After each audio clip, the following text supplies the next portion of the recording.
Então vamos lá, pessoal. Futuro é remoto ou ele é só uma onda, né? Como é que a gente vai se adaptar melhor a esse novo normal, desse modelo de trabalho? Antes de começar, eu queria falar um pouquinho dos motivos de eu estar aqui. Como a Ana comentou, eu sou professor da Live já há algum tempo. Ministro algumas aulas nas disciplinas ligadas à transformação digital, a e-commerce. Também sou consultor de negócio, sou business partner numa consultoria boutique, que se chama Sponsor B, e tive mais de 20 anos aí de carreira corporativa, então tive a sorte de ocupar posições de liderança em várias empresas. Minha última passagem foi como diretor, responsável por toda a área digital da Telefônica Vivo, por 6 anos e meio, e cuidei aí de mais de 130 canais digitais, fui responsável pela implementação de um novo modelo de trabalho, que é o Ágil, dentro de uma das maiores empresas do Brasil, e criei o Vivo Digital Labs, junto com várias pessoas que sonharam esse projeto junto comigo. Mas, enfim, não viemos aqui falar de mim, viemos falar sobre o tema da nossa palestra, e a nossa agenda de hoje, ela tem 3 tópicos. Eu vou tentar cobri-los com a maior rapidez possível, para depois a gente abrir para debate e para ter algumas perguntas e interação com vocês. Então, fiquem à vontade para perguntar. Eu acho que vai ter muito para a gente contribuir e tentar, de alguma maneira, trazer novos conceitos para esse momento em que a gestão está sendo tão desafiada, né? O primeiro tópico que eu trouxe para conversar é essa questão da mudança nas tendências de trabalho, o remoto versus o presencial, né? A gente foi jogado de paraquedas pela pandemia num modelo que já vinha se consolidando, e eu queria abordar um pouquinho sobre isso. Depois nós vamos falar sobre aspectos positivos e algumas oportunidades, alguns desafios para que a gente possa melhorar. E aí, o que eu acho, minha opinião pessoal, que vai ficar para o nosso futuro após toda esse cenário de crise que a gente tem vivenciado globalmente, como é que a gente se prepara para isso, tá certo? Vamos lá. Mudança nas tendências, remoto versus presencial. Eu queria começar com vocês com esse slide icônico do filme Tempos Modernos, do Charlie Chaplin, que foi, para muitas gerações, um filme que marcou a transição do modelo meramente industrial, em que nós éramos realmente recursos humanos, né? Que as pessoas eram desafiadas a trabalhar no limite da sua produtividade, quase como se fossem máquinas em condições extremamente exaustivas. E desde essa época, né, no período entre guerras, nesse filme de 1936, houve uma evolução enorme da gestão, uma evolução enorme nos conceitos, principalmente no campo da administração, relacionados a como tirar o máximo talento, o máximo potencial das nossas equipes. E eu acredito que esse ano de 2020, esse ano de 2021, são um período que vão forçar, quando a gente olhar para esse período, daqui a 20, 30 anos, nós talvez tenhamos a mesma impressão que a gente tem ao olhar essa foto. É um período que está marcando uma transição definitiva na maneira como a gente compreende o trabalho, como a gente compreende a carreira, como a gente compreende as profissões.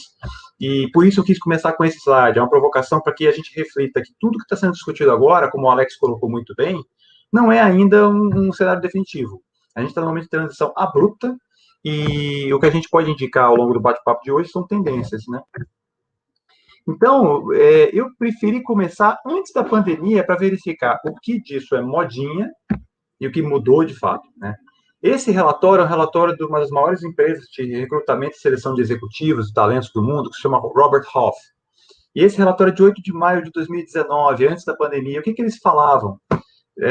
Tendências para o futuro do trabalho e como está preparado para elas. Primeira tendência, veremos mais ambientes remotos e temos que preparar-nos para trabalhar em um ambiente de home office produtivo.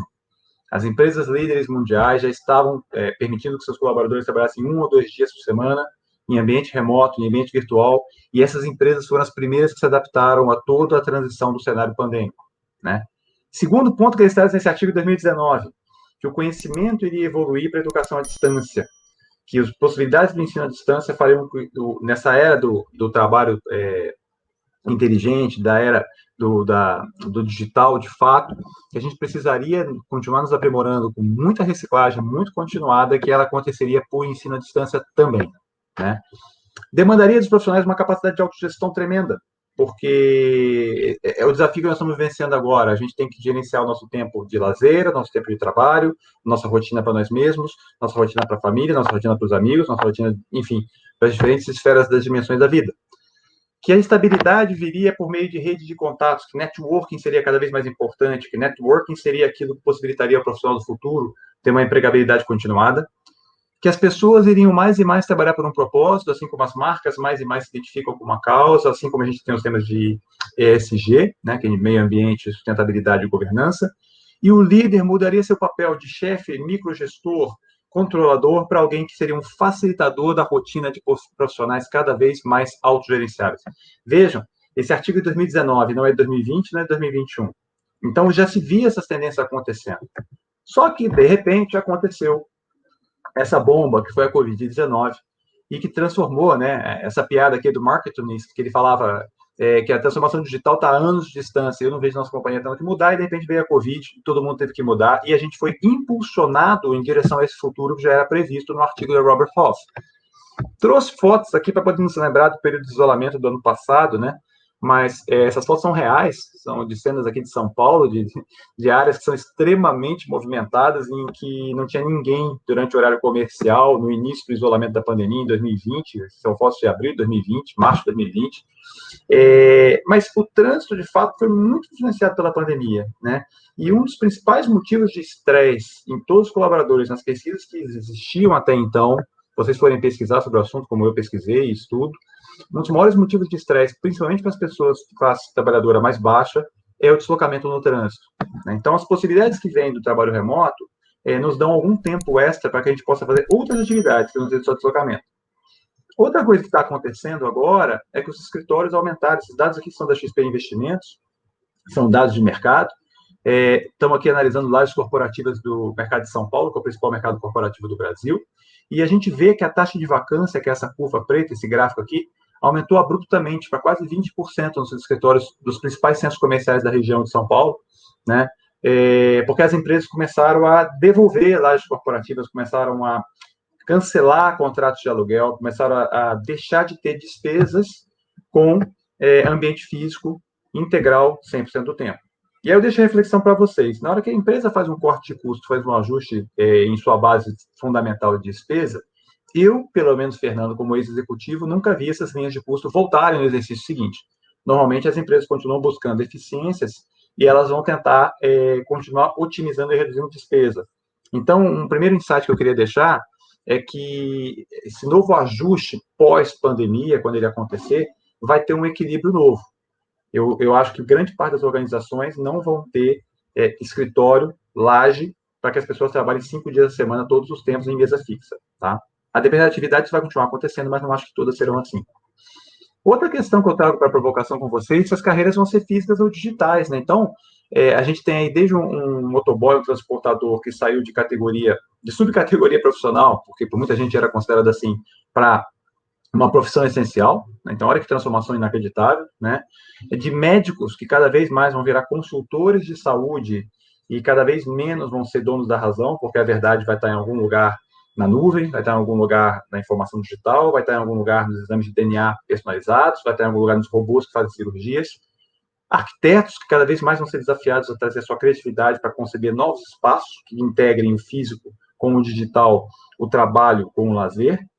Professores como nós, né, eu, Alex e todos os demais que vão participar desse evento, estão sendo desafiados a reinventar suas técnicas de ensino, integrando capacidades físicas e presenciais com capacidades virtuais e, inclusive, técnicas de palco, técnicas de iluminação, que tudo isso hoje é muito importante, e profissões ligadas à arte, que vão ser radicalmente transformadas com as possibilidades de entretenimento que vão vir aí com o advento do 5G, da realidade aumentada, massiva, enfim, da transformação digital. Bom, também trago aqui uma matéria que foi muito veiculada no ano passado, algumas empresas do Vale do Silício, e o Twitter foi a primeira que fez isso, em maio do ano passado, declararam que elas iam ter home office eterno. E que os colaboradores não precisariam mais trabalhar no escritório. E tinha um disclaimer, tinha uma pegadinha aqui, que isso era para as profissões que não exijam presença, né?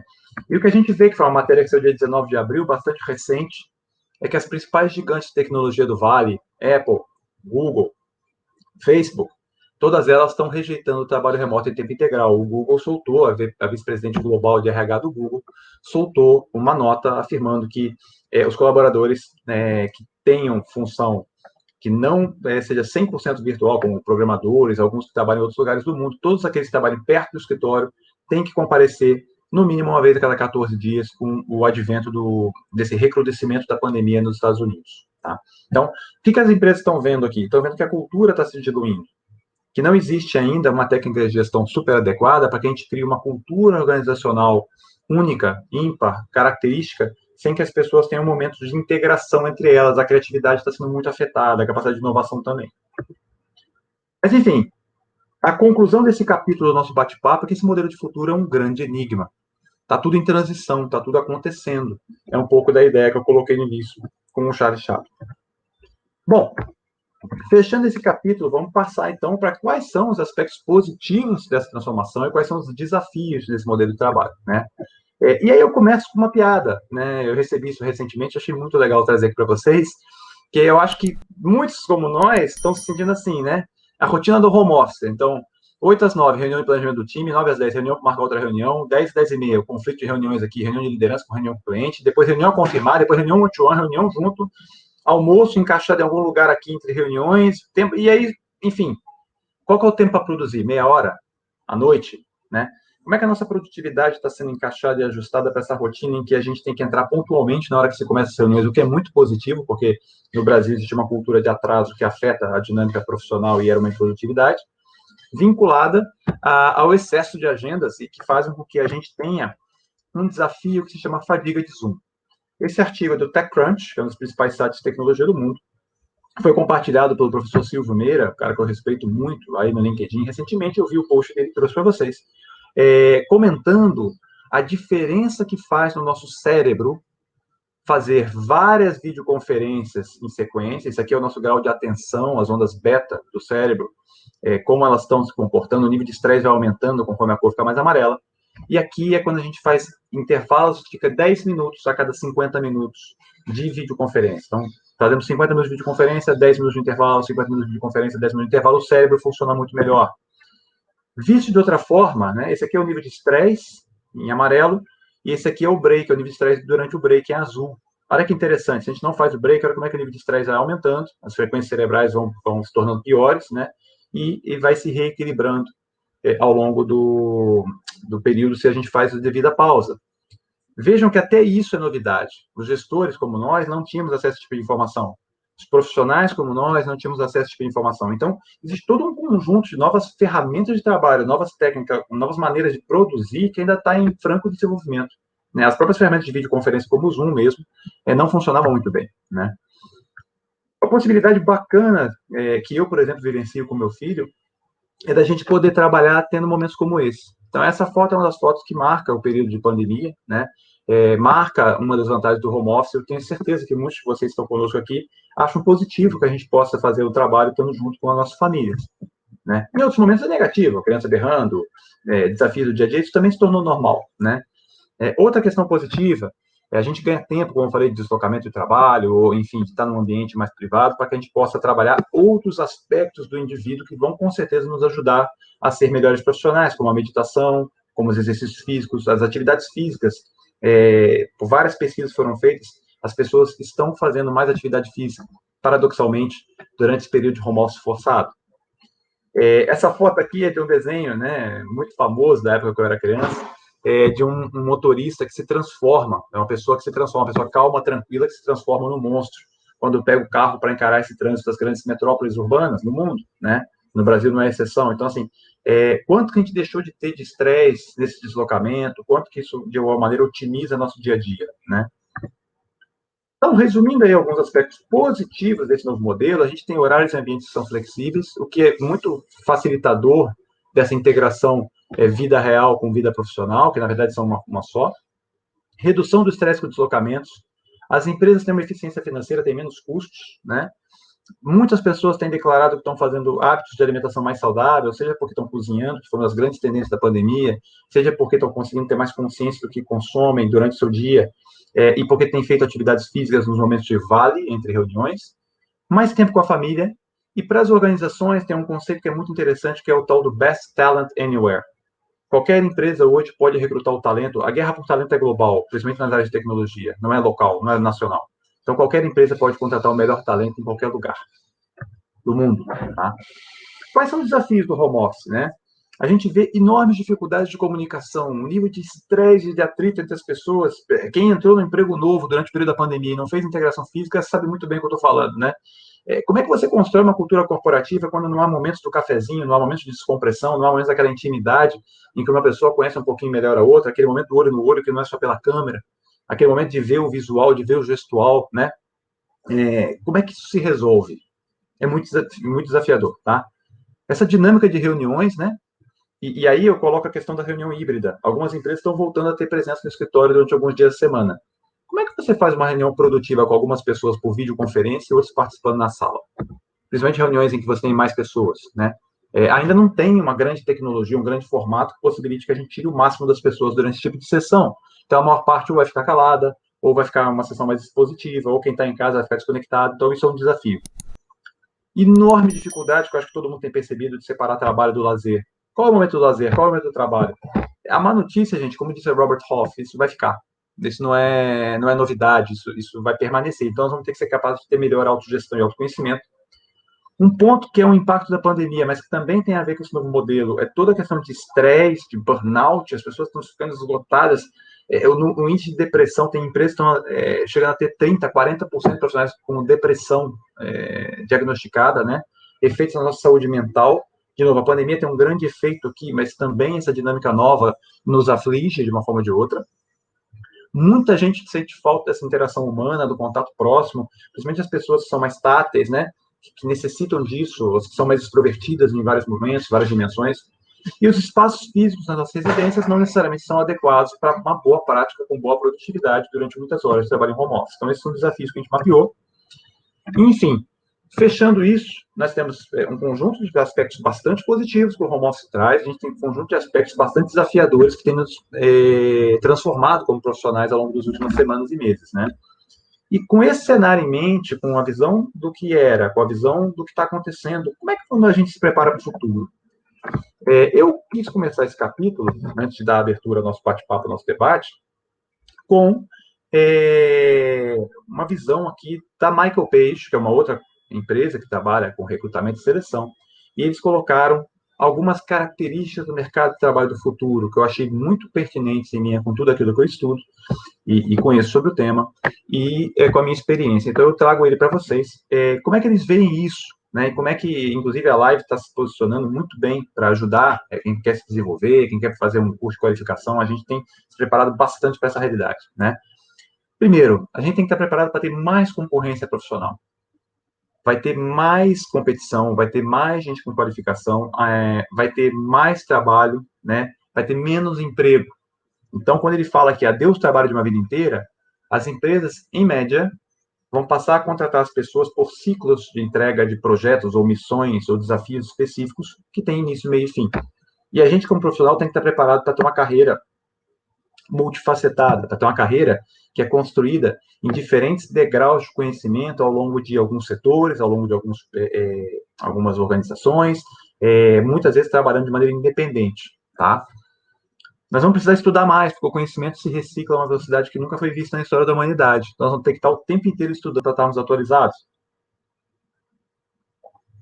Os talentos, aqueles profissionais que são melhores, que são aqueles mais preparados para isso, que são aqueles que vão cumprir as missões que a gente precisa, e em linha geral, depois isso vai cascatear para todos, vão querer ter escritório onde eles desejarem. Nós, profissionalmente, podemos até reclamar da rotina de home office, mas eu não tenho dúvida que após a pandemia, todo mundo vai querer ter 1 ou 2 dias na semana para poder trabalhar nesse modelo híbrido, para poder endereçar outras questões que são muito melhor resolvidas de casa. Por exemplo, eu consigo me concentrar muito melhor em casa do que quando eu tinha um trabalho presencial. Porque no trabalho presencial, se você tem a virtude da interação humana, você tem a desvantagem da interrupção frequente, que muitas vezes prejudica um trabalho que exige maior concentração, né? Os horários vão mudar. Então, se o mundo vai estar mais conectado, se o trabalho não vai ser da vida inteira e o escritório vai ser onde a gente quiser, o que se entende como horário profissional e horário de lazer vai mudar para muita gente. E a lei vai ter que se ajustar. E a nossa legislação brasileira é muito antiquada. Então, esse é um outro tema, não vou abordar ele aqui, mas é um ponto de atenção para todos nós, principalmente da área de recursos humanos que lidam com pessoas, né?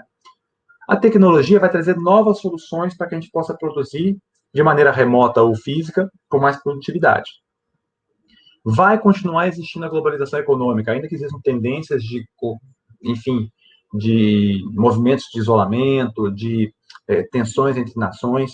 As empresas têm cadeias de valor e produção que são integradas, e isso não vai mudar, porque as empresas hoje têm um conjunto de produção de valor que é maior que os países. Então, as cadeias de valor vão continuar sendo economicamente globalizadas, e a gente vai ter o advento, você já sabe, de inúmeras novas profissões, né?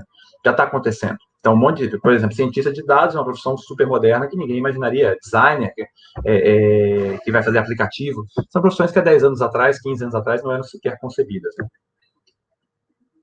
O que é permanente? O que vai ficar? Esse dado aqui da consultoria McKinsey é uma consultoria sobre o futuro do trabalho do B2B. Então, nós não estamos falando aqui de empresas que fazem B2C, estamos falando de empresas que fazem negócio com outras empresas, tá? E um dos grandes desafios para fazer prospecção e venda é, por exemplo, eu sou um consultor, eu tenho que abordar diferentes clientes com potencial para poder mostrar meu serviço, para fazer reuniões de prospecção. É muito mais produtivo fazê-la de maneira virtual, para quem me recebe, para me ouvir, e para mim. Hoje eu posso fazer 6, 8 reuniões de prospecção em um dia. Antes, quando eu tinha que me deslocar para São Paulo, eu conseguiria fazer no máximo 3, 4 reuniões se fossem em lugares próximos. E o que está acontecendo no mundo inteiro? Eu teria que viajar para um outro estado, se fosse fazer uma reunião de prospecção em outro estado do Brasil, eu teria que viajar para outro país, e agora a gente faz uma videoconferência. Então, o que está acontecendo, isso aqui é uma pesquisa global com vários países, é que as empresas já estão dizendo que para identificar novos fornecedores, eles já preferem a forma remota, para avaliar novos fornecedores também preferem a forma remota, para fazer pedido, então, preferem o self-service digital, 33%, 36%, e para fazer recompra totalmente digital, né? Então, 70 a 80% dos decisores de compra das empresas preferem interações por serviços remotos, porque é mais fácil marcar, tem economia de viagem e tem mais segurança nesse período de crise sanitária. Então, essa tendência, e ela em todos os países ela acontece igual, no Brasil não é diferente, essa tendência eu acredito que é permanente. Eu não acho que vai ter um grande orçamento destinado pós-pandemia para que os vendedores fiquem viajando para fazer negócio, né? Por quê? Porque as ferramentas digitais trouxeram muitas formas adicionais da gente poder estar conectado, né? Então, as pessoas estão muito tranquilas hoje de fazer prospecção e conexão com possíveis compradores ou vendedores através de chat, através de videoconferência, e as empresas esperam. Essa pesquisa foi feita no passado, esse dado aqui era no pico da pandemia, em abril, né? E depois, em agosto, houve um aumento de 11%, porque as empresas começaram a entender que esse modelo funciona, que esse modelo não é tão ruim assim, que acharam era uma quebra de cultura, era uma nova cultura, e 89% delas acham que é bastante provável que esses modelos permaneçam, que esses modelos híbridos de trabalho B2B resistam, tá? Eu também acho. Em TI, a gente vê a mesma tendência. Essa pesquisa é uma pesquisa de uma empresa chamada Coding Sans, eles entrevistam milhares de líderes em todo o mundo. Acabou de sair um relatório do Estado do Desenvolvimento de Software 2021, que é um relatório super interessante, que traz várias informações sobre a indústria de desenvolvimento. E uma das perguntas específicas que fizeram na pesquisa desse ano foi sobre o quanto que as empresas de desenvolvimento estabeleceram o trabalho remoto durante a pandemia, né? Então, 18% já tinham trabalho remoto antes, 76% criaram durante a pandemia. E aí, só 5% continuaram trabalhando apenas presencialmente. E para esses 76% que declararam que começaram durante a pandemia, eles fizeram uma nova pergunta. Vocês estão pensando em voltar para como vocês trabalhavam antes, sem ter o trabalho remoto, quando isso acabar? E 61% desses 76%, ou seja, a grande maioria, disse que vão ficar com um modelo híbrido. 10% vão ficar 100% remoto e somente 16% desses 76%, ou seja, estamos falando aí de 7%, 8% no máximo, vai voltar para um trabalho que é 100% presencial. Então, também na indústria de software, a impressão que dá que essa tendência do formato híbrido, que a gente tem que alternar home office com trabalho presencial, vai ser o futuro. Por quê? Porque a gente, para estar preparado para isso, vai ter que trabalhar em novas formas de gestão, que é o objetivo desse nosso evento, né? De 2 dias. Gestão, liderança. E seja o trabalho remoto, seja o trabalho presencial, a gente vai ter que começar cada vez mais como líderes em equipe a trabalhar com palavras e conceitos que até então já eram importantes, mas não eram tão disseminados, né? A gente tem que trabalhar com mais empatia, se colocar de fato no lugar do nosso colaborador, no lugar do nosso colega, no lugar da nossa equipe, no lugar do nosso chefe. Tem que trabalhar pensando em respeito, tem que trabalhar a maneira que a gente erra e aprende, muita transparência, empoderamento, Eu sempre costumo dizer, eu fui o diretor responsável por implementar a primeira equipe com trabalho de modelo híbrido na Telefônica, Vivo. Eu sempre fui muito entusiasta do tema, porque eu venho trabalhando em modelo híbrido desde 2005, quando eu tive a chance de trabalhar na Nokia. E eu acho positivo, eu acho positivo. E uma grande questão que me fazer é o seguinte, falar, pô, como é que você controla que o teu colaborador no dia do home office não vai estar na praia passeando? Isso antes da pandemia. E eu falei, olha, se o meu colaborador não tiver atividade suficiente para performar, não tiver datas de entrega com atividades claramente definidas, não tiver um líder que acompanhe o que ele faz de uma maneira responsável, e estiver passeando na praia por isso, ou eu tenho que, de alguma maneira, ajustar o líder que não está conseguindo delegar essa pessoa o nível de responsabilidade que é exigido no cargo que ela ocupa, ou eu tenho que entender que esse colaborador não possui uma cultura de alta performance e por isso não deveria estar na nossa equipe. O problema não é o modelo de trabalho, o problema é a pessoa, é o indivíduo. Então, nós temos que procurar indivíduos que tenham um conjunto de talentos e competências que tenham um alinhamento com o propósito que a gente tem que entregar. Para funções mais operacionais, isso é mais difícil por questões culturais. Mas para funções administrativas, eu acho 100% viável. Tá? Então, em minha opinião, estou chegando aqui na parte final do que eu queria explanar para a gente poder abrir perguntas e respostas. Em minha opinião, o modelo híbrido vai ser a resposta. Eu vejo um futuro próximo, com o fim dessa pandemia, se Deus quiser, que todos nós tenhamos saúde, chegamos lá, que esse cenário de mais profissionais com mais idade, com envelhecimento da população, fazendo trabalho remoto ou tendo o seu espaço de home office, vai ser um fato, que a gente vai voltar a ter momentos maravilhosos como esse, que as pessoas vão estar integradas, colaborando, produzindo juntas, co-criando. Nós vamos ter aí, mais uma vez, toda essa questão de gestão à vista, de painéis visuais, de trabalhos em cafés, enfim, eu acho que vai ser um modelo em que o escritório não vai ser um único local de trabalho, mas em que as pessoas vão estar cada vez mais vinculadas a um conjunto de entregas e compromissos vinculados a um projeto, a uma data. Então, para mim, essa é a resposta, e eu acredito que ela tem que ser a resposta em século XXI, né? Eu queria, antes de encerrar, passar por um conceito que é muito usado em coaching, muito usado em autodesenvolvimento, que se chama roda da vida, né? O que é a roda da vida? A roda da vida, ela é um diagrama que é utilizado para a gente colocar todas as dimensões da nossa existência humana, nas quais a vida profissional está inserida, né? Então, a gente tem aqui a vida profissional, e aí tem aspectos de dinheiro e finanças, de carreira e missão, tem aspectos de vida saudável, saúde e disposição, diversão e lazer, tem aspectos de vida social, né, de contribuição e doação ao próximo, de ambiente de trabalho, ambiente de vida e grupos, amigos, né? Tem a vida sentimental, quem são as famílias dos nossos amigos, e como é que nós estamos amorosamente, conjugalmente, no caso, e a vida interior, como é que a gente trabalha toda a nossa parte de intelecto e razão, e toda a nossa parte espiritual e propósito de vida nessa passagem. Esse diagrama, de uma maneira ou de outra, concentra tudo aquilo que esse cenário forçoso de trabalho virtual tem nos feito desafiar e questionar e entender melhor. E eu acho que ele está nos levando a um novo paradigma de transformação, como líderes e liderados, em que a gente vai ser mais desafiado a integrar todas as dimensões para que o nosso potencial seja cada vez mais pleno e que a nossa entrega profissional tenha muito a ver com tudo aquilo que a gente é em essência, e não aquilo com que a gente deseja parecer ser, ou aquilo que alguém espera que a gente seja. E quando isso acontecer, a gente vai, de fato, ter uma realização plena no modelo de trabalho mais híbrido, mais integrado, mais ajustado, com nossos cérebros mais preparados, nossas equipes produzindo cada vez mais aquilo que elas podem ser, a melhor versão de si mesmas, a melhor versão de cada um de nós. Então, com essa provocação positiva que eu encerro, deixo aqui meus contatos, né? Caso alguém, como o Alex falou, eu não coloquei o QR Code no LinkedIn, mas é só me procurar, Fernando Mulan, no LinkedIn. O meu e-mail profissional está aqui, caso alguém tenha alguma dúvida, e eu vou encerrar a minha modo de apresentação para poder abrir, com apoio aí da produção, para perguntas e respostas. A gente tem, eu acredito, mais ou menos 5 minutinhos para poder responder algumas questões. Fique à vontade para poder perguntar aquilo que vocês quiserem, ou até mesmo para que eu volte a esclarecer algum ponto que eu eventualmente tenha passado mais rápido. E, por fim, muito obrigado.